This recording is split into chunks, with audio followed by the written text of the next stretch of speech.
And maybe then for people, if we're trying to think about, and even myself too, I didn't throw myself in there and trying to find this, it's not about well, here's the 5 steps you need to do, or start reading, this very thing. I guarantee you it will do this for you.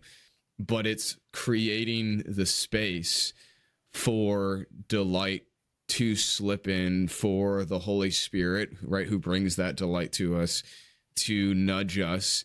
Because if there's no space, well, where's delight going to come from? But if there's no space in the other way, if you're, I listen to an audio Bible 5 days a week, Monday through Friday, and it's about half an hour a day.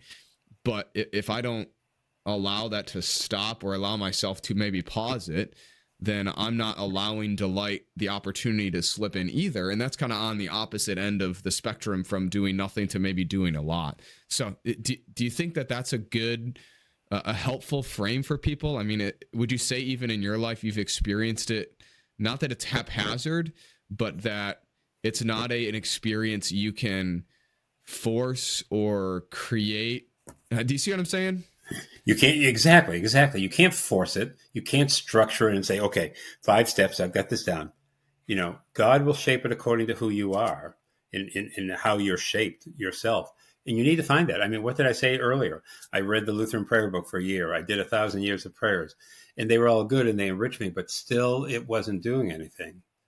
And for me, it's the Psalter, it's the Psalms, but it could be something else for somebody altogether.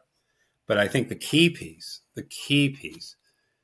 is not so much what happens in that time that you're spending with the Father. That's the key thing, to be spending time with the Father. It's not so much what devotional you use or how much you read.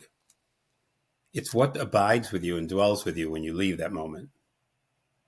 Because that's what the Father wants. So you spend 15 minutes a day with the Father. What happens in the other 23 hours and 45 minutes? And what the Father wants is that he's on your mind and on your heart. So how do you do that? And everybody's different.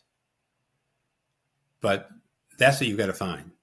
You've got to find what it is that allows you to abide with him and he with you in the other 23 hours and 45 minutes. Yeah, and I think that's where the majority of people, myself included, that we do struggle. I'm sitting here trying to think of how, what does this look like in my own life? How can I take the devotion that I read in the morning and then that we do as a staff, and how does that shape my day?